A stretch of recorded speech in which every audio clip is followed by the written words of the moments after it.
Good morning, my dear tally students. నిన్నటి వరకు మనం స్టార్ట్ చేసిన తర్వాత గ్రూపింగ్ మీద ఎంటర్ అయ్యాము. Grouping is very very important chapter for a accountant who is practising under the accounting package. ఎందుకంటే grouping ఎందుకు అవసరం అంటే మాన్యువల్ సిస్టమ్ ఆఫ్ అకౌంటింగ్లో ఎలా ఉండేదంటే మనం ఒక అకౌంటింగ్ సైకిల్ని ఫాలో అయ్యి దాని ద్వారా ఏంటంటే మనం రికార్డింగ్ చేసి దట్ ఈస్ జర్నలైజేషన్, తర్వాత classification, ledgers, balancing, trial balance ఇవన్నీ చేసేవాడు.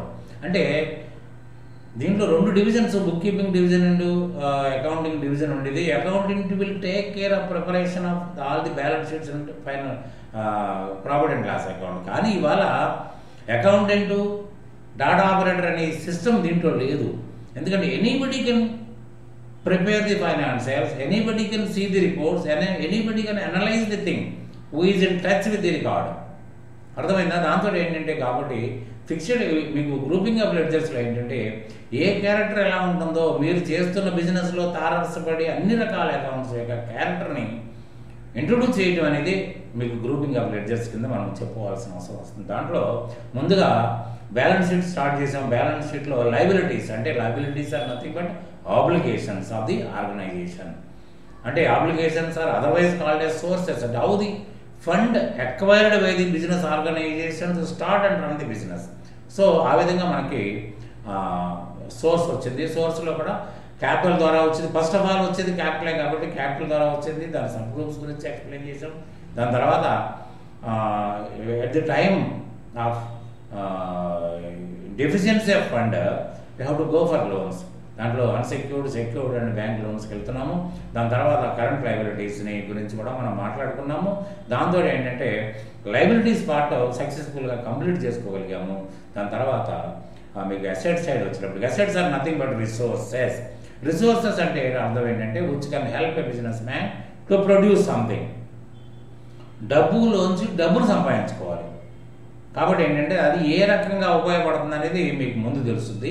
కాబట్టి దీంట్లో first of all fixed assets గురించి మాట్లాడుకోవాలి. Fixed assets are those assets which will be within the business more than 12 months.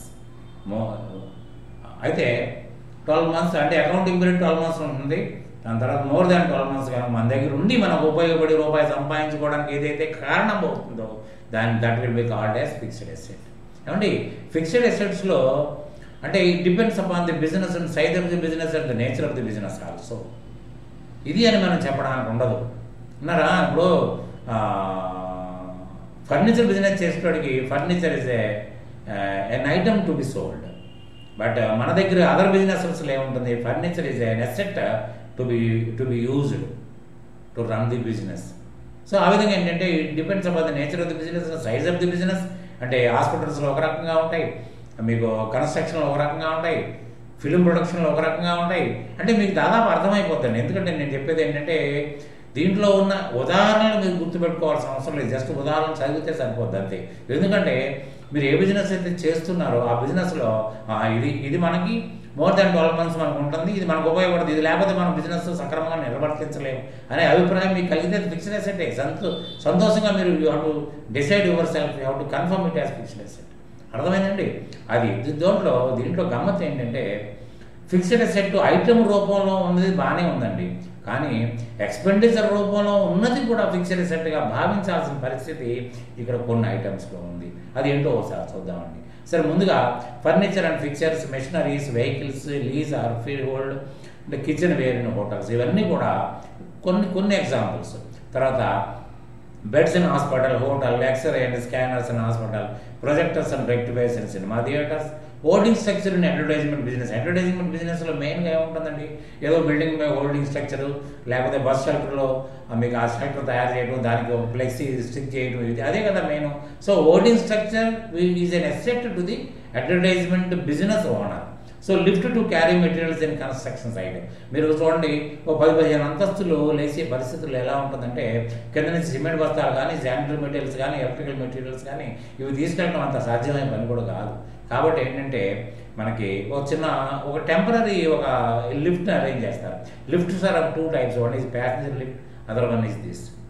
So దీంట్లో ఏంటంటే నెమ్మదిగా అంటే మనుషులు వెళ్ళడానికి కోసం కాదు ఇది, దీనికి తీసుకెళ్తారు. అంటే తర్వాత అక్కడ పని అయిపోయిన తర్వాత that will be detached from that area and will be fixed in other area. So it is the asset of the contractor, not the builder. So installation, transportation, unloading charges of machinery. ఏమంటే machinery మెడ్రాస్లో కొన్నామండి మనం, ఒక 10 లక్షలు పెట్టి కొన్నాము. ఏమంటే మెడ్రాస్లో కొంటే మెడ్రాస్లో కొబ్బరికాయ కొట్టం, స్విచ్ అక్కడ ఆన్ చేయం కదా. It has to be transported to our area, whether it is a Kadapa area or Kurnool area or Hyderabad area. We have to get it unloaded. తర్వాత కంపెనీ పీపుల్ వచ్చేది, they will install and switch on. అప్పుడు దాకా ఏదైతే ఖర్చు పెట్టారో అదంతా కూడా it has to be added to the machinery account. అట్లనే వెహికల్లో కూడా ఏంటి, మీరు బేసిక్ ప్రైస్, ఇన్వాయిస్ ప్రైస్ కూడా కాదు, మీరు రోడ్ ట్యాక్స్ కట్టాలి, తర్వాత ఫస్ట్ టైం ఇన్సూరెన్స్ కట్టాలి. అప్పుడు మాత్రమే will be allowed to move on the road, లేదా otherwise will not be allowed. So అప్పటి వరకు తర్వాత ఏదైనా రిపేర్ చేసినా ఏం చేసినా you need not add it to the fixed asset unless and until it will it helps you to improve the capacity. అప్పుడు మాత్రమే దానికి యాడ్ చేయాలి తప్ప అప్పుడు దాకా మీరు ఏం చేయడానికి వెళ్ళలేదు.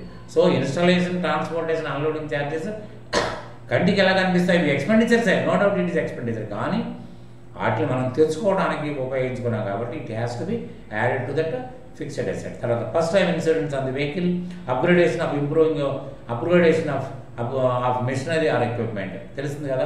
తర్వాత temporary sets in construction activity, అంటే గుడ్స్లు వేస్తూ ఉంటారు చూడండి, కాలగొట్టడం కానీ బిల్డింగ్ కానీ. తర్వాత soon after completion of the building that will be those things will be dismantled. తర్వాత legal charges to acquire property. ఏమంటే ప్రాపర్టీ 4 కోట్ల ప్రాపర్టీ కొన్న తర్వాత ఆ డబ్బులు ఇచ్చేసాడు, ఎవ్రీథింగ్ ఓవర్, తాళాలు కూడా ఇచ్చేసాడు ఓనర్ గారు, కానీ మనకు దాని మీద హక్కులు ఇంకా ప్రాప్తించలేదు. ఎందుకంటే ఆ యావరేజ్గా మనం ఉంటే రేపు you will be kicked out from the business, from the premises. ఎందుకంటే దాన్ని లీగల్గా మీకు ట్రాన్స్ఫర్ రావాలి, హక్కులు మీకు రావాలి, నిధి నిక్షేపాల కానీ మీకు ట్రాన్స్ఫర్ చేస్తారు. మీ వారసులు కానీ ఎవరికి కానీ దీంట్లో మీరు ఎప్పుడైనా డాక్యుమెంట్స్ చదువుకుంటే మీకు అర్థమవుతుంది. సో స్టాంప్ డ్యూటీ, తర్వాత registration charges and all things to be added to the cost price of the building. So legal charges to acquire property. తర్వాత hoarding election charges, additional gallery in theatre. అంటే additional gallery అంటే ఏంటంటే మనం బాల్కనీలో ఏదైనా కొంచెం place ఉంటే అటు 15 చైర్లు ఇటు 15 చైర్లు వేసారనుకోండి, దీనివల్ల జరిగింది ఏంటంటే రెవెన్యూ ఇంక్రీజ్ అవుతుంది. అంటే 30 టికెట్లు అమ్ముతాం కదా రష్లో, కాబట్టి ఏంటంటే that is also treated as this repairs, renovations కానీ తీసుకోకూడదు. అది renovation of office furniture, motor to draw water from foundation bits. ఏమండి పునాదులు తవ్వినప్పుడు నీళ్లు ఊరుతాయి, ఆ నీళ్ళు ఉన్నప్పుడు మనం కాంక్రీటింగ్ మొదలు పెట్టలేం, కాబట్టి we have to suck the water from that pit to outside. కాబట్టి ఒక టెంపరీ కనెక్షన్ ఇచ్చేసి, ఆ టెంపరీ కనెక్షన్ ఎవరిది, కాంట్రాక్టర్ గారిది అని తీసేసుకుని ఆ తర్వాత కాంక్రీటింగ్ మొదలు పెడతారు. లైవ్ స్టాక్స్, పౌల్ట్రీ కానీ, గోటు కానీ, డైరీ ఫార్మ్స్లో ఉన్నవి కూడా మీకు fixed asset. This is not an exhausted list. మీరు ఒరిజినల్గా మీరు ఏదైతే బిజినెస్ చేస్తున్నారో అది మీకు అర్థమైపోతుంది. కాబట్టి ఏంటంటే that has to be consider. తర్వాత నెక్స్ట్ ఇన్వెస్ట్మెంట్స్ అండి. ఇన్వెస్ట్మెంట్స్ అంటే మీకు ఎలా ఉంటాయంటే దీంట్లో ఏదైనా గవర్నమెంట్ బాండ్స్ కావాలండి, తర్వాత డిబెంచర్ బాండ్స్ కావాలండి, సెక్యూరిటీ బాండ్స్ అండ్ లైబిలిటీస్ కూడా మనం మాట్లాడుకున్నాం. ఇక్కడ డిబెంచర్ బాండ్స్ అంటే మనం ఏదైనా కంపెనీస్లో లోన్ బాండ్స్ కొంటాం, షేర్లు కొంటాం, మ్యూచువల్ ఫండ్స్ కొంటాం, ఇవన్నీ కొంటాం. తర్వాత securities with the registering authorities. ఏంటంటే మనకి చిట్ ఫండ్ కంపెనీ పెట్టినప్పుడు ఒక చిట్ వాల్యూ అక్కడ వాల్యూ మనకు డిపాజిట్ చేయాల్సి వస్తుంది till the closure of the termination of the chit. After termination after submitting the no due certificate from the subscribers that will be released. So ఆ విధంగా కూడా మనం డిపాజిట్ అక్కడ పెట్టాల్సి. Without that will not be granted a registration to run the will not be granted permission to start and run the chit. తర్వాత government securities, Kisan Vikas పత్రాలు కానీ, NIC bonds కానీ, ఏదైనా సరే ఇవన్నీ. తర్వాత ఏంటంటే ఈ ఇన్వెస్ట్మెంట్ వచ్చేటప్పటికి అదర్ కంపెనీస్లో షేర్స్ కానీ, మ్యూచువల్ ఫండ్స్ కానీ ఇవన్నీ దాంట్లో రిస్క్ ఉంది. కానీ ఏంటంటే ఇవన్నీ కూడా ఓనర్ అయితేనేమో ఎవరిని అడగాల్సిన అవసరం లేదు, పార్ట్నర్స్ అయితే మాత్రం మన దగ్గర సర్ప్లస్ ఫండ్ ఇవన్నీనండి. ఒక రిజిస్ట్రేషన్, ఒక లైసెన్స్ సంపాదించుకోవడానికి పెట్టిన డిపాజిట్ తప్ప ఏదైనా సర్ప్లస్ ఉంటేనే చేస్తామండి, లేకపోతే మనం బిజినెస్ నడుపుకోవడం ముఖ్యమా లేకపోతే ఇవన్నీ చేసుకుంటామా. కాబట్టి only at the time of surplus of funds will go for that investments. కాబట్టి అది మాత్రం మీరు బాగా గమనించాల్సిన విషయం. కాబట్టి ఏంటంటే తర్వాత కరెంట్ అసెట్స్ అండి. కరెంట్ అసెట్స్ అంటే ఫిక్స్డ్ అసెట్స్కి జస్ట్ ఆపోజిట్. ఫిక్స్డ్ అసెట్స్ ఎలా ఉన్నాయండి? More than 12 months. Current assets less than 12 months. So ఇవన్నీ కూడా మీకు మీ బిజినెస్లో రెగ్యులర్గా డే టు డే, అంటే యాక్చువల్గా చెప్పాలంటేనండి, మీ దగ్గర కరెంట్ అసెట్స్ మీద ఆధారపడే కరెంట్ లయబిలిటీస్ని పెట్టుకుంటారు. ఎందుకంటే ఇలా వసూలు చేసి అలా ఇస్తారన్నమాట. ఏంటంటే రావాల్సిన రిసీవబుల్స్ అన్ని పేయబుల్స్కి అడ్డం పెడతారు. అక్కడ డబ్బులు నాకు ₹1,00,000 రావాలి, ఇక్కడ 80,000 ఇస్తే సరిపోద్ది. అంటే 80,000 వచ్చినా కూడా నేను వాళ్ళని సాటిస్ఫై చేయగలుగుతాను. అందుకని ఏంటి, ఎప్పుడైనా కూడా మీరు బ్యాలెన్స్ షీట్ స్టడీ చేస్తే మీరు ఎప్పుడు కూడా లయబిలిటీస్ ఎప్పుడు ఎక్కువ ఉండొద్దు. బ్యాంకర్ రేపొద్దున while granting loan to you, he will take this also into consideration. అంతేగాని మీరేం ఇష్టం వచ్చినట్టు గంతులు వేస్తే ఇక్కడ ఉండదండి. So that has to be taken into consideration. So that is the thing. So next ఇప్పుడు కరెంట్ అసెట్స్లో ఏంటంటే మీకు accrued interest and deposits and loans issued. ఏమంటే మనం డిపాజిట్లు పెడతాం, తర్వాత ఎవరికైనా లోన్లు ఇస్తాం. ఇది కూడా సర్ప్లస్ ఉన్నప్పుడే ఇస్తాం. సో అక్రూడ్ ఇంట్రెస్ట్ అంటే ఎర్న్డ్ బట్ నాట్ రిసీవ్డ్. డిపాజిట్లు పెట్టి ఎన్ఎస్సి బాండ్స్ కొన్నామండి, అది ఎప్పుడో 6.5 సంవత్సరాలకు వస్తుంది. అంటే ప్రతి సంవత్సరం వడ్డీ క్యాలిక్యులేట్ చేసి కలుపుతూ ఉంటారు. ఎఫ్డిఐలు కూడా అంతే. అంటే ఎర్న్డ్ బట్ నాట్ రిసీవ్డ్. అక్కడేమో అక్రూడ్ లయబిలిటీస్ అని ఎట్లా ఉందండి, ఛార్జ్డ్ బట్ నాట్ పేడ్, ఇవ్వాలి కానీ ఇవ్వలేదు. ఇక్కడ accrued interest, accrued income revenue ఎలా ఉంటుందండి, సంపాదించగానే జేబు దాకా రాలేదు, అక్కడ ఉండిపోయింది. So that will B received later అనేది మనం అర్థం చేసుకోవచ్చు. తర్వాత prepaid insurance or unexpired expenditure. Prepaid insurance అంటే మన జనరల్ ఇన్సూరెన్స్ వచ్చేప్పటికి ఏంటంటేనండి, అది ఎప్పుడు కూడా ద లిమిటేషన్ ఈజ్ 1 year అండి. మన లైఫ్ ఇన్సూరెన్స్ అంటే దానికి ఒక స్పాన్ ఉంటుంది, ఒక ప్లాన్ ఉంటుంది, 5 years 10 years 15 years. దీని అలా ఉండదు, 1 year. అంటే యాక్సిడెంట్ పాలసీ కానివ్వండి, థెఫ్ట్ కానివ్వండి, ఏదైనా కానివ్వండి. అయితే ఏమవుతుందండి, మనం December 1st నాడు మనం ఒక ఇన్సూరెన్స్ కట్టామండి, అది ఎప్పుడు దాకా క్లోజ్ అవుతుందండి, ఎక్స్పైర్ ఎప్పుడు అవుతుందండి, November 30th నాడు అవుతుంది. అంటే నెక్స్ట్ ఇయర్, అంటే మార్చి వరకే మన లెక్క. సో మార్చికి 4 నెలలు అవుతుందండి. అంటే ముందు కట్టినప్పుడేమో ఇన్సూరెన్స్ అకౌంట్ అంటే క్యాష్ అని రాస్తాం, బ్యాంక్ అని రాస్తాం. మార్చి నాడు ఏం చేస్తామంటే అడ్జస్ట్మెంట్ ఎంట్రీ ఒకటి పాస్ చేసి 4 నెలలు ఇక్కడ తీసుకుంటాం, 8 నెలలు అక్కడికి తీసుకెళ్తాం. అంటే ఈ ఇన్సూరెన్స్ రివర్స్ చేసుకున్నట్టయితే మీకు వస్తుంది. సో మీకు రేపు వద్దున జనరల్ ఎంట్రీ చేసినప్పుడు ఇది క్లియర్గా అర్థమవుతుంది. కాబట్టి ఏంటంటే ఇది మీకు అక్కడ క్లియర్ అవుతుంది, ఎలా ఇన్సూరెన్స్ ఎంట్రీ పడుతుంది, దాని తర్వాత దేన్ని ప్రీపెయిడ్ ఇన్సూరెన్స్కి ఎలా మారుద్దని. That will be known to you while we take the journal entries into practice. So FSD receivable bills receivable. FSD అంటే ఫిక్స్డ్ సెక్యూరిటీ డిపాజిట్, అది కరెంట్ లయబిలిటీలో కూడా వచ్చిందండి. మనకేంటంటే కాంట్రాక్ట్ చేసినప్పుడు మన దగ్గర డబ్బులు డిపార్ట్మెంట్ వాళ్ళు ఆపుకున్నప్పుడు రేపొద్దున at the time of closing the business it will be return back or adjusted. తర్వాత గుడ్ విల్, తర్వాత జిఎస్టీ ఆన్ పర్చేజెస్. అంటే మనం GST goods and service tax మనం కట్టినప్పుడు మనం ఏదైతే పర్చేజ్ చేస్తామో మన పర్చేజ్ ప్రైస్తో పాటు ఇది కూడా కడతాం. That is an asset.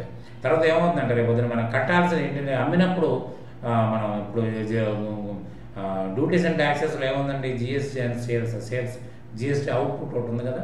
So కట్టింది దాంట్లో తీసేసి మిగతా డబ్బులు ఉండే కడతామో, లేకపోతే the credit will be carry forward to next month. So entries పరంగా పాస్ చేసుకున్నప్పుడు మీకు ఇవన్నీ ఈజీగా మీకు అర్థమవుతుంది. ఎఫ్ఎస్డి కానివ్వండి, ప్రీపెయిడ్ ఇన్సూరెన్స్ కానివ్వండి, అక్రూడ్ ఇంట్రెస్ట్ కానీ, ఈ ఐటమ్స్ అన్నీ కూడా that will be covered under that. తర్వాత ఏంటంటే it is subdivided into 6 groups అండి. So these 6 groups will be explained in detail in the next video. So till that moment I am taking you good day.